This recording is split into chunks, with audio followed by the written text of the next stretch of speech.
사람들은 누구나 고난을 좋아하지 않습니다. 그거는 저도 마찬가지입니다. 아마 여러분도 같으시죠? 고난을 좋아하시나요?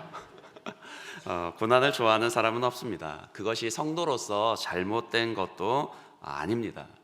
일부러 고난을 당하는 것은 실은 어리석은 행동입니다. 지혜가 무엇입니까? 지혜가 무엇입니까? 정말 우리가 우리가 당해야 할 고난과 그리고 또 당하지 말아야 할 고난을 구별할 수 있는 능력입니다.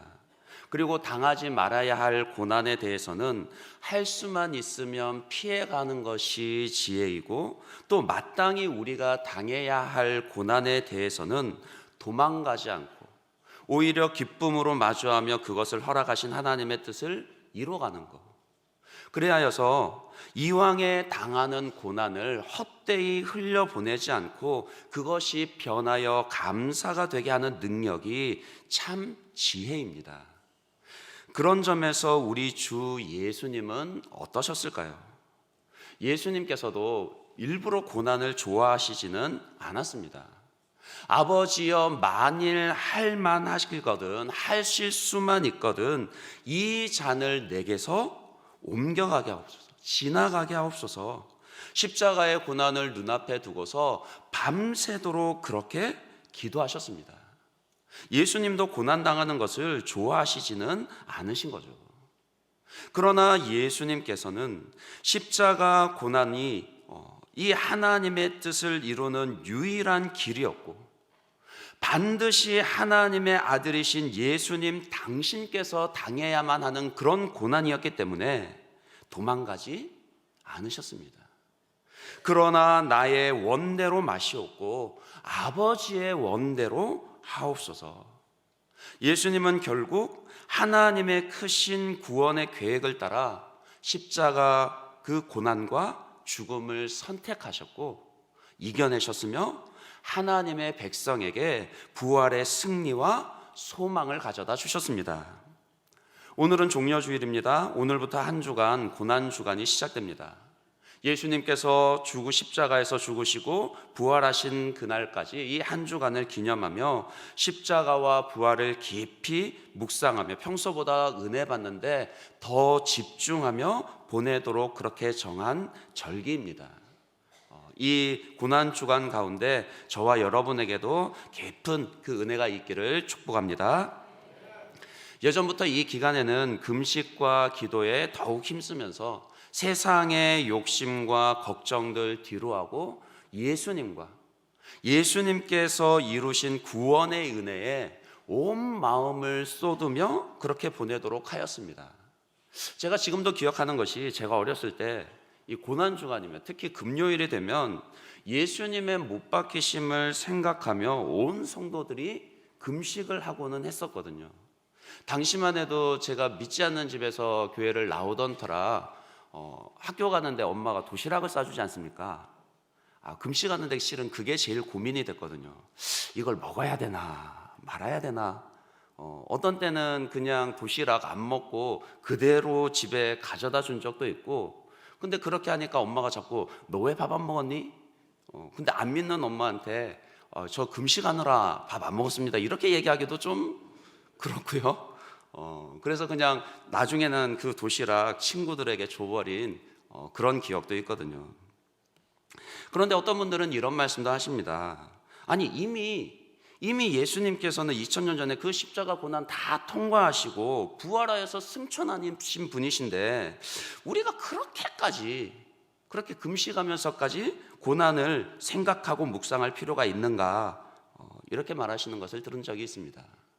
그래서인지 요즘은 고난주간이라고 해서 이전만큼 금식을 강조하지 않는 것 같습니다. 대신 미디어 금식이라 그래서 이 한 주간만큼은 TV나 인터넷이나 카톡과 같은 그런 SNS 등을 끊고서 십자가 죽으심과 부활, 그 구원의 은혜를 묵상하는 데 힘써보자, 이렇게 청소년들에게는 미디어 금식을 강조하기도 합니다. 개인적으로는 그런 식으로라도 고난주간을 어떻게 하면 더 잘 보낼 수 있을까, 어떻게 더 은혜롭게 보낼 것인가, 그렇게 고민하며 또 시대에 맞게 실천하고 힘쓰는 것은 좋다고 생각을 합니다. 그러나 그러면서도 역시 그 의미를 바로 알고 제대로 금식하는 것만은 못하다라는 그런 생각도 합니다. 먹는 것을 그친다라는 것은 생명을 포기한다라는 그런 뜻인데, 내 생명보다도 더 귀한 것이 있습니다. 내 생명보다도 내게는 주님이 더 귀하고 주님께서 베푸시는 그 은혜가 더 귀합니다. 이 고백으로 하는 것이 금식입니다.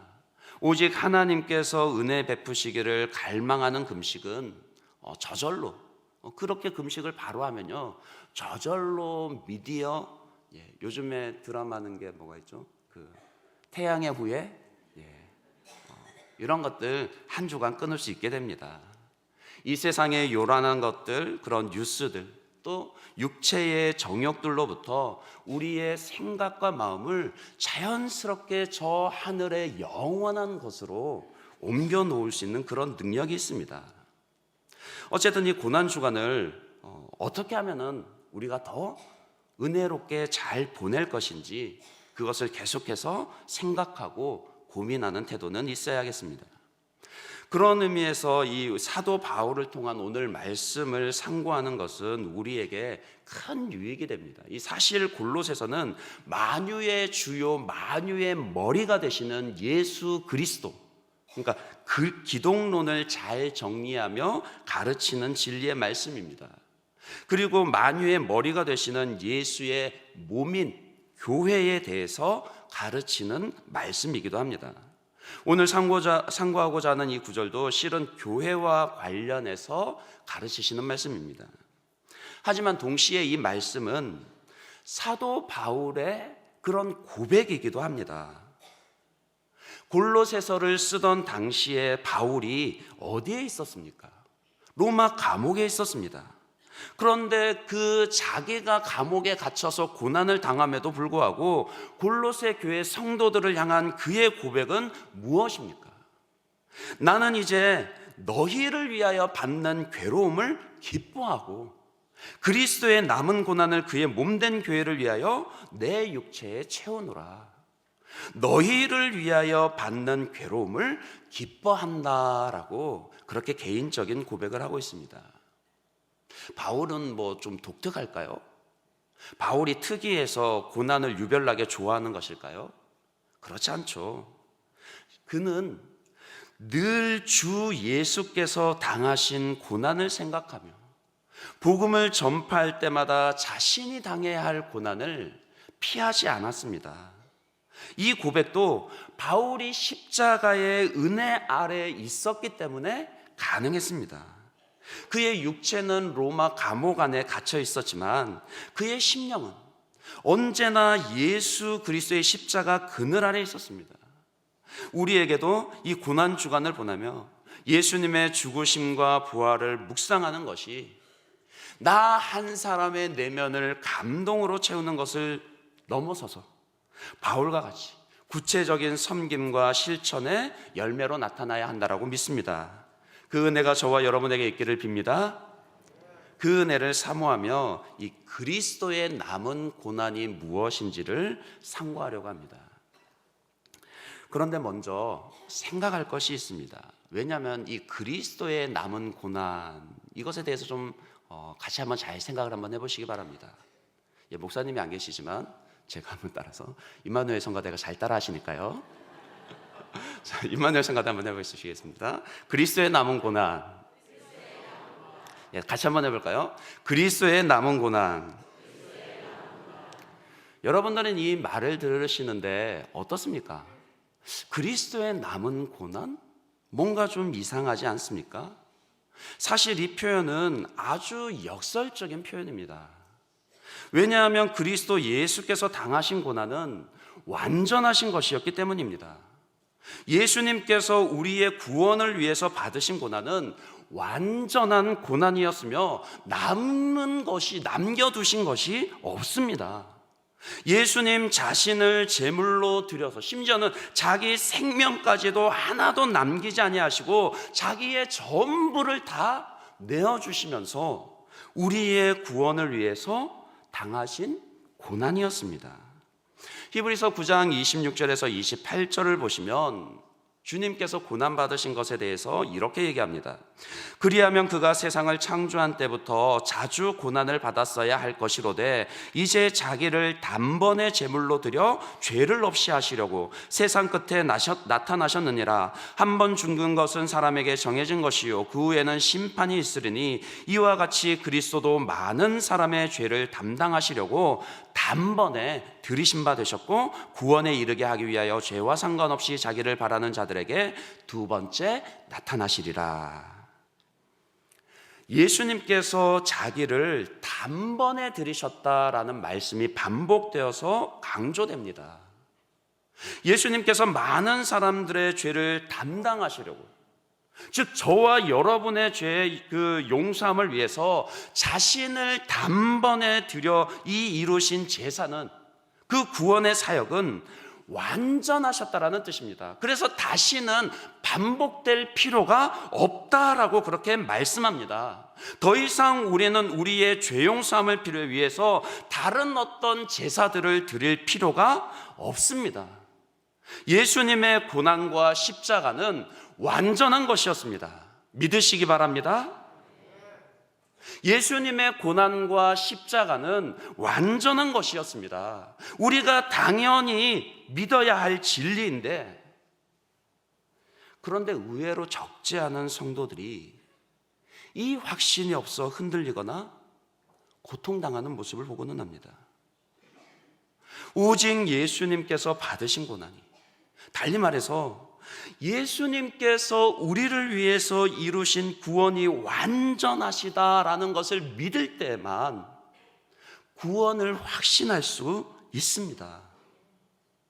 내가 열심을 내서, 내가 기도도 열심히 하고 말씀도 열심히 보고 그래도 봉사도 열심히 하던 때는 내 구원의 확신도 있는 것 같고 죄 용서 받음의 확신도 있다라고 얘기합니다. 그런데 열심을 잃어버릴 때면 구원의 확신도 잃어버립니다. 뭔가 은혜를 드림에, 예배를 드림에 마음 가운데 감동이 없고 은혜가 없다라고 여겨지면 내가 정말 구원을 받았는지 안 받았는지 그렇게 흔들리고는 합니다. 심지어는 반복되는 죄로 인해서 저도 염치가 있죠. 예전에 그렇게 내가 회개했는데 또 그 죄를 범하는데 내가 염치가 있지 어떻게 또 용서해 달라고 합니까? 이러면서 끊임없이 스스로를 정죄하며 사죄의 기쁨을 누리지를 못합니다. 이 시간 하나님의 말씀을 따라 확실하게 여러분에게 말씀을 드립니다. 하나님은 결코 우리의 상태를 보고 우리를 용서하시지 않으셨습니다.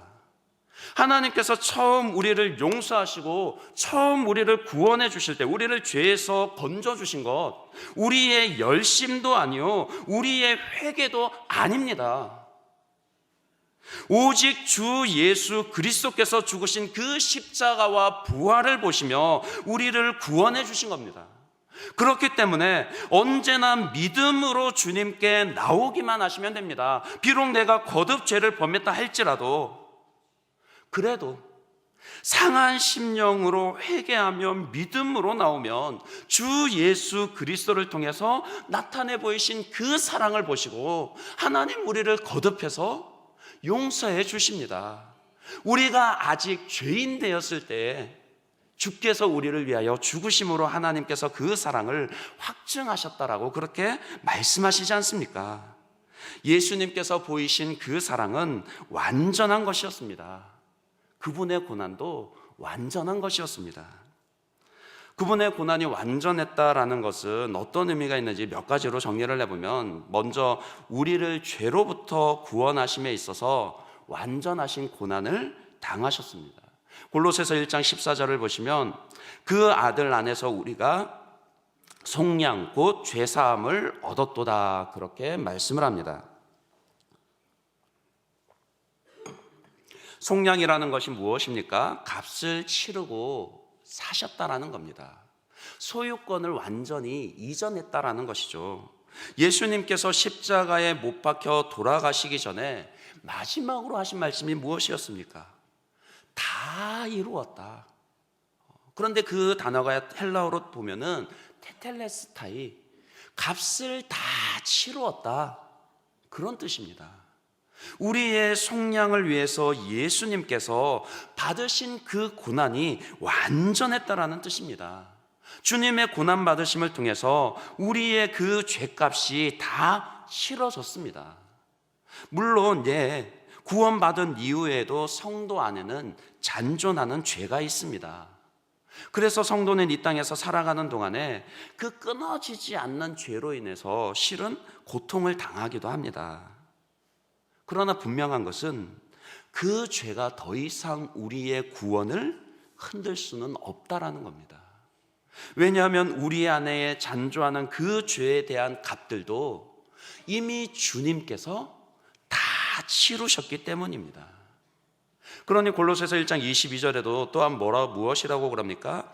이제는 그의 육체의 죽음으로 말미암아 주님의 그 고난 받으심으로, 완전한 고난으로 말미암아 화목하게 하사 너희를 거룩하고 흠없고 책망할 것이 없는 자로 그 앞에 세우고자 하셨으니, 그것이 주님께서 우리에게 이루신 구원입니다. 주님이 우리를 용서하셨는데, 주님이 나를 용서하셨는데 스스로를 용서하지 않는 것도 실은 교만입니다. 우리의 죄 용서함을 위해서 주께서 완전한 고난 당하셨음을 믿으시기를 바랍니다. 그리고 주께서 완전한 고난을 당하심은 우리를 사단의 권세로부터 구원하심에 있어서도 완전한 고난을 당하셨습니다.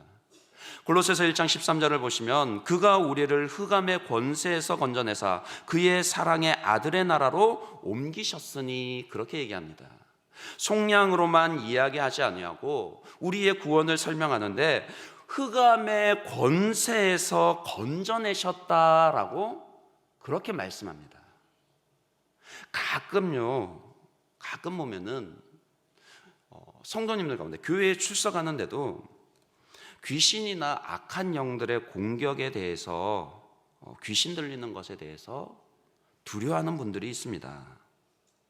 근데 재밌는 것은 또 그런 분들일수록 이상하게 그 TV 같은데 그 엑소시스트 뭐 이런 거 있지 않습니까? 귀신 들린지 이런 프로그램을 그렇게 또 잘 보시더라고요.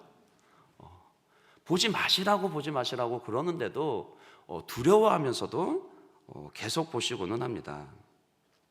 그러지 않으시기를 바랍니다. 더 이상 사단은 하나님의 자녀인 우리를 어찌하지 못합니다. 왜 그렇습니까? 저와 여러분의 소속은 흑암의 권세가 아니라 그 사랑의 아들의 나라입니다. 흑암의 권세에서 나오기 위해 내가 당해야 할 그 고난, 예수님께서 다 당하시고 나를 끄집어 내주셨습니다. 주님께서 다 당하시고 나를 하나님의 나라로 옮기셨습니다. 그렇기 때문에 결코 사단은 우리 주님보다 크지도 강하지도 못합니다. 이미 주님의 나라로 옮겨놓은 우리를 그 권세로 건드릴 수가 없습니다. 그리고 주님의 그 완전하신 고난은 우리를 병듦과 고통 가운데서 구원하심에도 완전하신 고난이었습니다. 이사야 53장 5절 말씀을 같이 한번 읽어보겠습니다. 함께 읽습니다. 시작.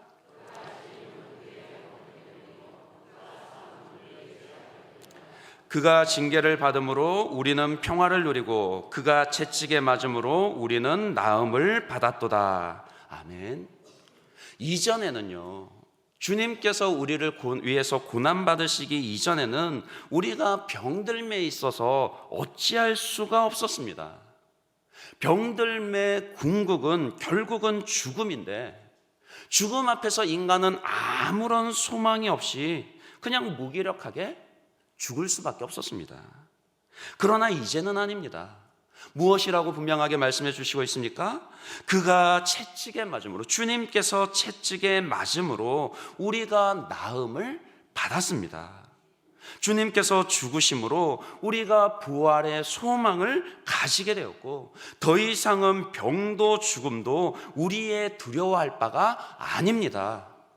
주님께서 하시면 아무리 중한 병 중에 있는 자들이라도 능히 고침을 받을 줄로 믿습니다. 무엇보다도 주님께서 우리의 마음을 지키십니다. 병원 신방을 갈 때마다 기도하는 것이 그것입니다. 주님, 그 마음을 굳건하게 해주십시오. 왜요?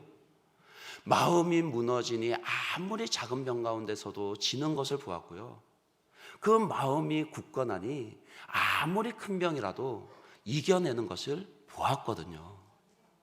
주님이 우리를 붙드십니다.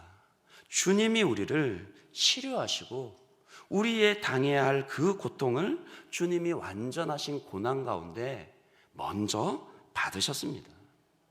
마지막으로 만물을 회복시키는 데 있어서도 완전하신 고난을 당하셨습니다. 골로새서 1장 20절 말씀을 보시면, 그의 십자가의 피로 화평을 이루사 만물 곧 땅에 있는 것들이나 하늘에 있는 것들이 그로 말미암아 자기와 화목하게 되기를 기뻐하심이라. 주님의 완전하신 고난은 하나님의 백성들을 구원하시는 것에서 그치지 아니하시고 이 온 우주의 만물들을 원래의 하나님의 그 창조의 목적과 계획대로 회복시켜 놓으시는 그런 은혜가 있는 것입니다. 이렇게 예수님께서는 우리의 구원에 필요한 모든 고난을 다 당하셨습니다. 먼저는 예수 그리스도의 이 완전한 고난을 믿으시기 바랍니다. 그리고 그 그리스도의 완전한 고난이 주는 그 은혜들을 풍성히 누리시기를, 그로 말미암은 충만한 기쁨을 누리시기를 주님의 이름으로 축원합니다. 그러면 이제 남은 고난, 그리스도의 남은 고난이 무슨 의미인지를 살펴보겠습니다. 이미 확인한 것처럼 그리스도의 남은 고난은 우리의 구원을 위한 고난은 아닙니다. 왜냐하면 말씀드린 대로 이미 주님께서 완전한 고난 가운데 그것을 완전하게 이루셨기 때문입니다. 그러면 도대체 이 남은 고난은 무슨 뜻일까요? 그리스도의 남은 고난이라. 그 의미를 이해하기 위해서는 그리스도 예수께서 교회를 어떻게 생각하시는지를 깨달아야 합니다. 그것이 가장 잘 드러나 있는 구절이 바로 사도행전 9장입니다. 사도행전 9장을 보시면 예루살렘의 그 주의 교회를 핍박하고 성도들을 잡아가던 사울이 대제사장들로부터 권세를 받아 다메섹에 있는 성도들도 핍박하기 위해서 길을 떠납니다.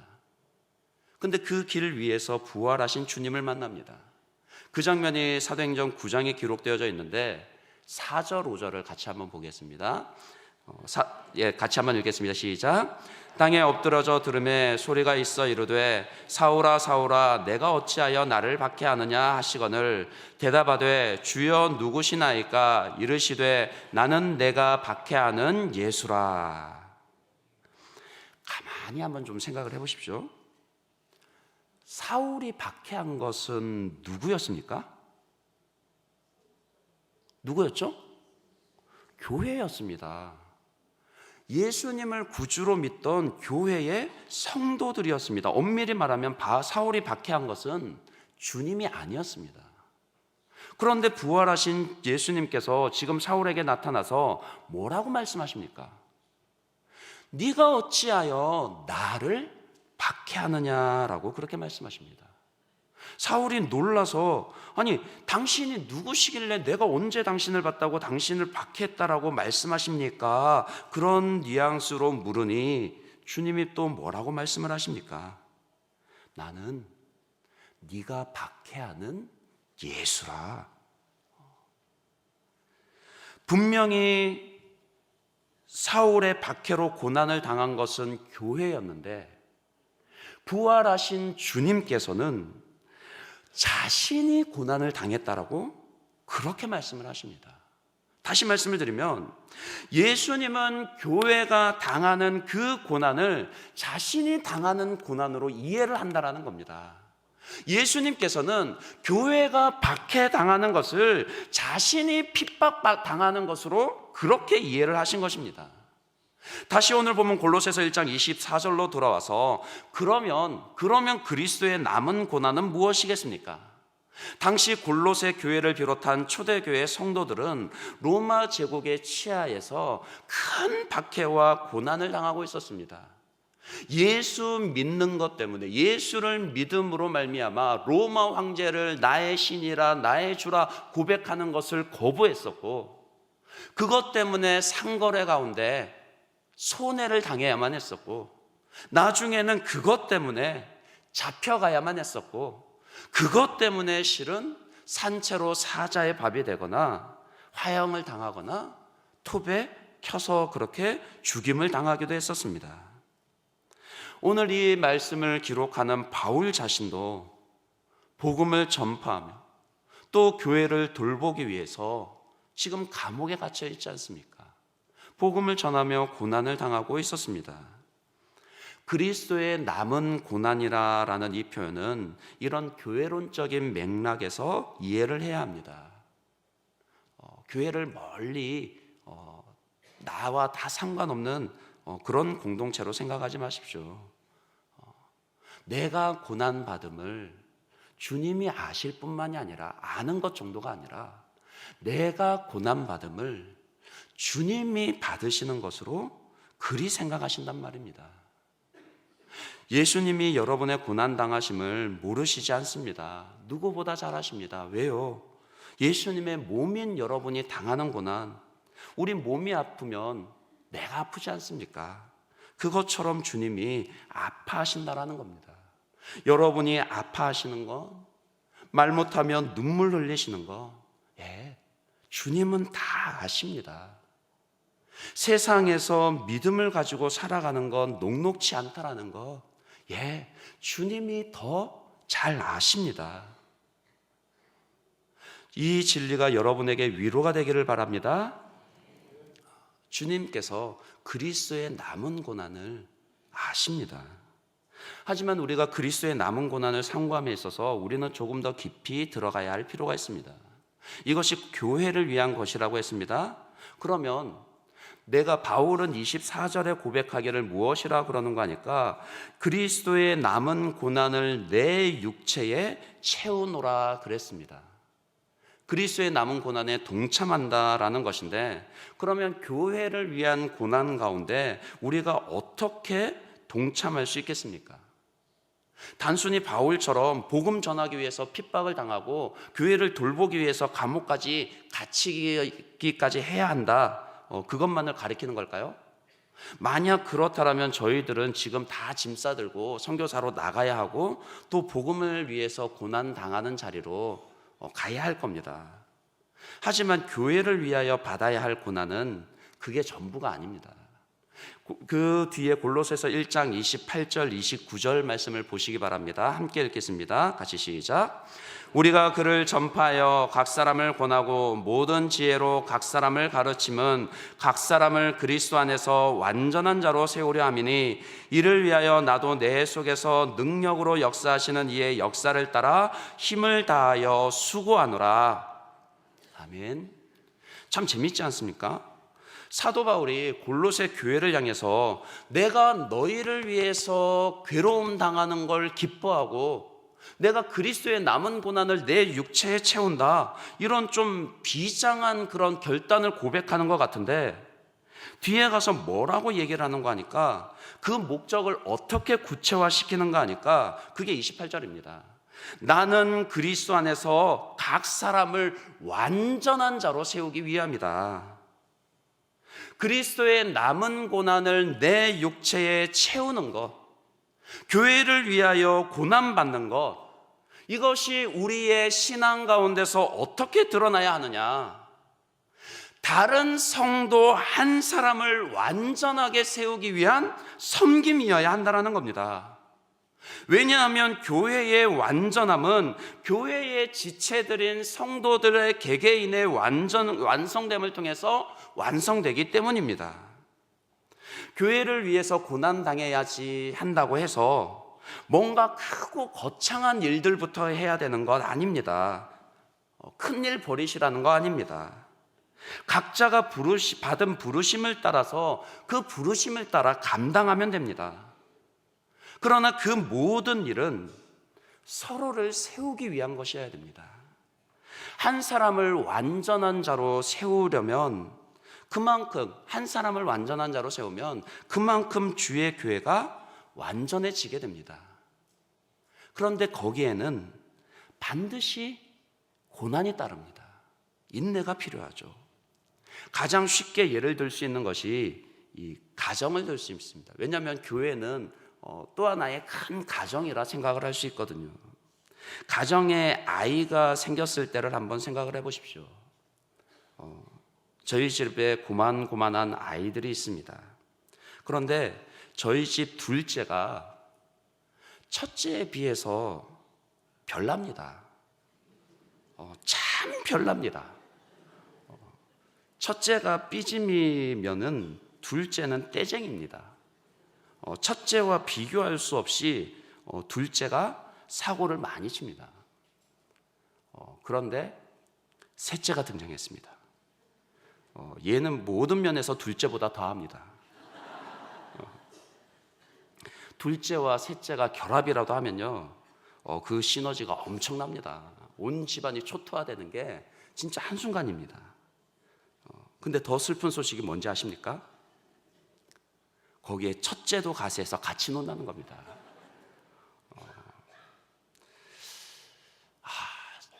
저것들이 언제 사람 되나, 그런 생각 들죠.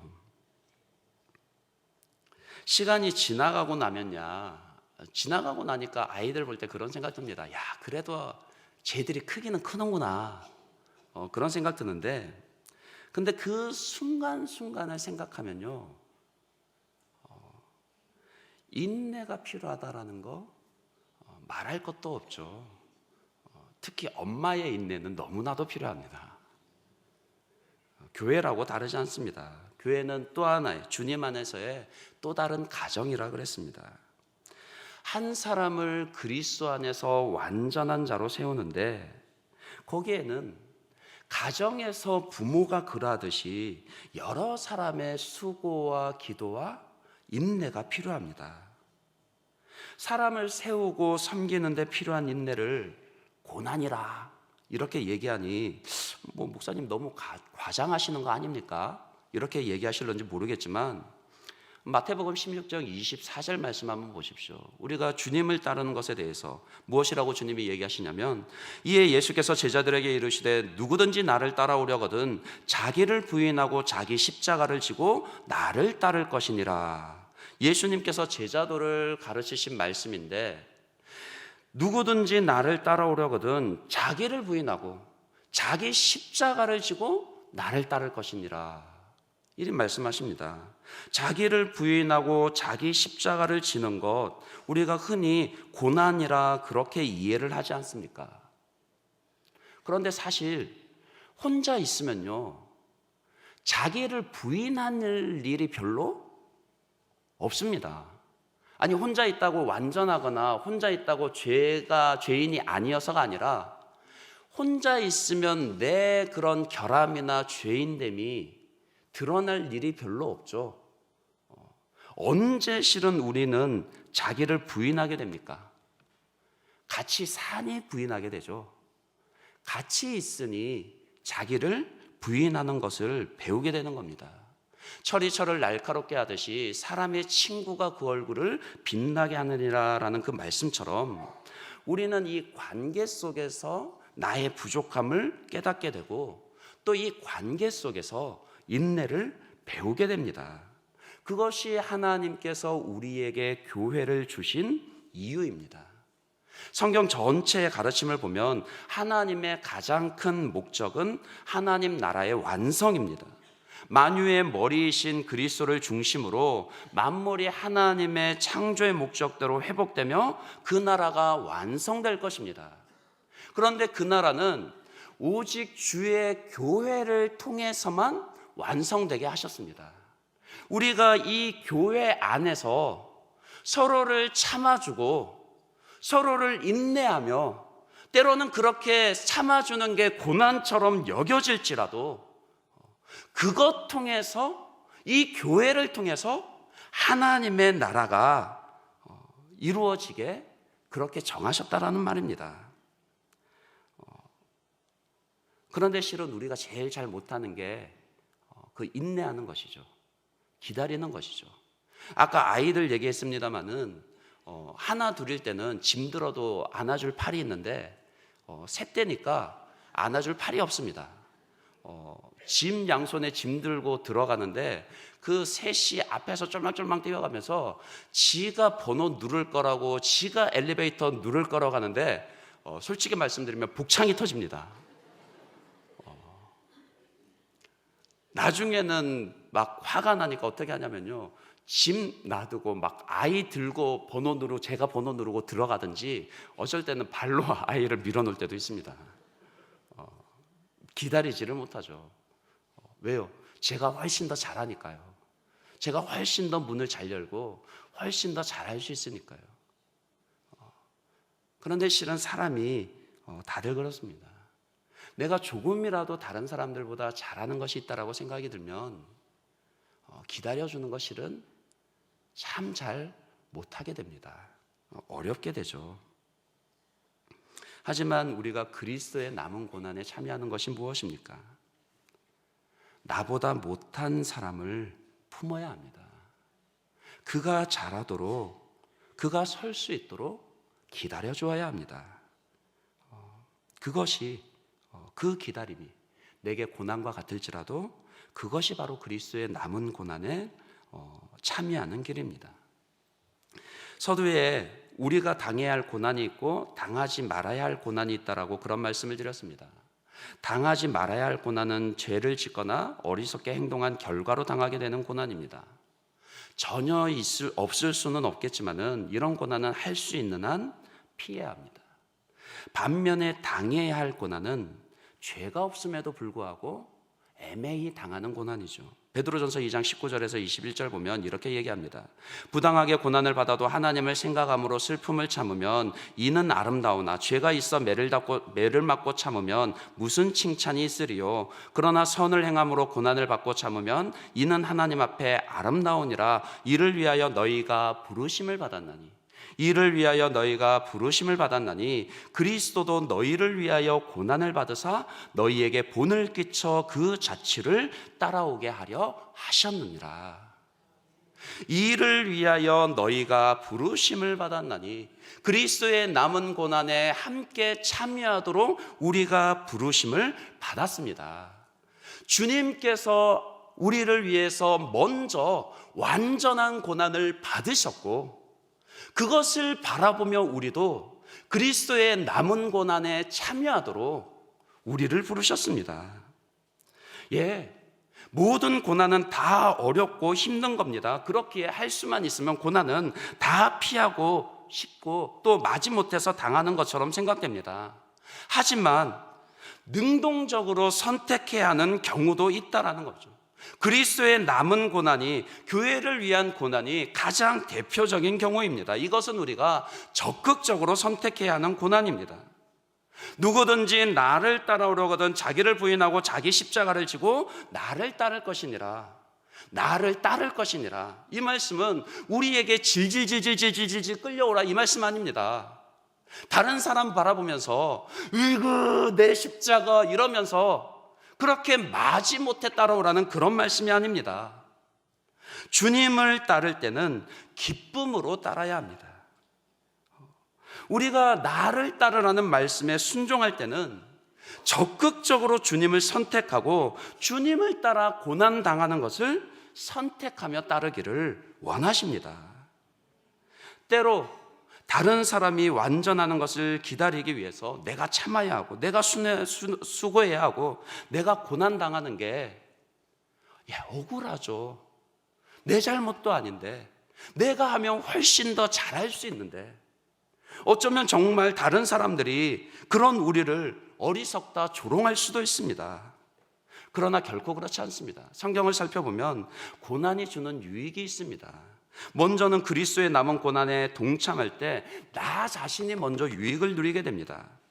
베드로전서 4장 1절을 보시면 그리스도께서 이미 육체의 고난을 받으셨으니 너희도 같은 마음으로 갑옷을 삼으라. 이는 육체의 고난을 받은 자가 죄를 그쳤습니다. 내가 다른 사람 참아주며 손해보는 것 같은데 실은 그 고난 때문에 내 죄를 그치고 내가 더 완전해진다는 겁니다. 시편 말씀에서도 비슷한 말씀을 하시죠. 67절 말씀에 보시면 고난 당하기 전에는 내가 그릇 행하였더니 이제는 주의 말씀을 지키나이다. 그래서 71절에 뭐라 그럽니까? 고난 당하는 것이 내게 유익이라. 더 나아가서 그리스도의 남은 고난에 동참을 하게 되면요, 내게 내 성화에 내가 진전하는 것에 유익이 될 뿐만이 아니라 하나님의 약속을 보게 됩니다. 그 더 확실한 약속이 있는데 베드로전서 4장 13절 말씀입니다. 같이 한번 읽어보겠습니다. 베드로전서 4장 13절 말씀요, 같이 읽습니다. 시작. 오히려 너희가 그리스도의 고난에 참여하는 것으로 즐거워하라. 이는 그의 영광을 나타내실 때에 너희로 즐거워하고 기뻐하게 하려 함이라. 아멘. 여기에서도 그리스도의 고난이라는 표현이 나오는데 그리스도의 고난에 참여하는 방법이 무엇이겠습니까? 아까 말씀드린 그리스도의 남은 고난, 교회를 위한, 다른 사람을 온전케 하기 위한 그 섬김에 인내하며 동참하는 것입니다. 이 고난에는 확실한 약속이 있으니 이후로 주의 교회가 완전해지고 주의 영광이 나타나게 될 때 우리에게 어떤 약속을 주십니까? 너희도 우리도 주와 함께 즐거워하고 기뻐하게 될 것이다. 그것으로 인한 주님이 주시는 상이 있다라는 겁니다. 그것 때문에 적극적으로 고난에 참여하고 즐거워하며 기뻐하라라고 그렇게 말씀을 합니다. 찰스 스펄전 목사님의 예화를 하나 말씀을 드리고 마무리하려고 합니다. 한 번은 사모님께서 저녁 식사를 준비하고 목사님을 부르는데 내려오시지를 않는 겁니다. 아무리 불러도 대답이 없어서 2층 서재로 올라가 보니 목사님이 바닥을 가슴을 부여잡고 떼굴떼굴 구르고 있더라는 겁니다. 아니 무슨 일인가 싶어 깜짝 놀란 마음에 어디 아프신가 싶어서 무슨 일이시냐 그렇게 물어보니 스펄전 목사님이 통곡을 하면서 이렇게 얘기를 하더라는 겁니다. 예수님의 십자가를 묵상하는데 내 마음에 아무런 감동도 없더라. 그것이 너무 슬퍼서 내가 이렇게 울 수밖에 없다라고 그런 얘기를 했다라고 합니다. 저는 간절히 기도합니다. 이번 고난 주간을 지나면서 주님의 십자가와 부활을 묵상하는 가운데 저와 여러분의 모두 마음이 이와 같기를 기도합니다. 우리 모두의 굳은 마음이 녹아지고 깊은 감동으로 채워지기를 원합니다.